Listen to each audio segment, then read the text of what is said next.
দুদিন আগে কলকাতায় এসে বিজেপির দলীয় সভায় কেন্দ্রীয় স্বরাষ্ট্রমন্ত্রী অমিত শাহ জানিয়েছিলেন নাগরিকত্ব সংশোধনী আইন কার্যকর করা হবে।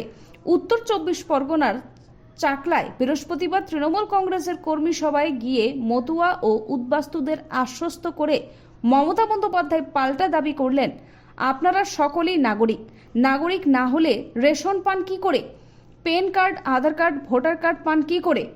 এই রাজ্যে সংখ্যালঘুদের আর্থিক ও সামাজিক নিরাপত্তা তারাই দিয়েছেন বলেও দাবি করেন তৃণমূল নেত্রী।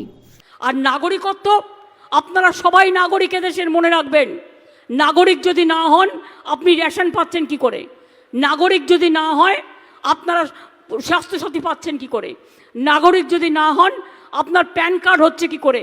আপনার আধার কার্ড হচ্ছে কি করে? আপনাদের রেশন কার্ড হচ্ছে কি করে?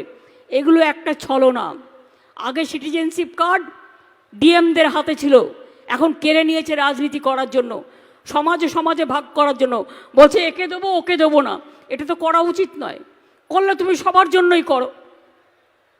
71 সাল পর্যন্ত যারা বাংলাদেশ ওপার থেকে এসছেন, তারা যত কলোনিতে আছেন এবং পরেও যারা এসছেন, মনে রাখবেন আমরা প্রত্যেকটা উদ্বাস্তু কলোনিতে আমরা পাট্টা দিচ্ছি এবং তাদের নাম হচ্ছে চিরস্থায়ী ঠিকানা।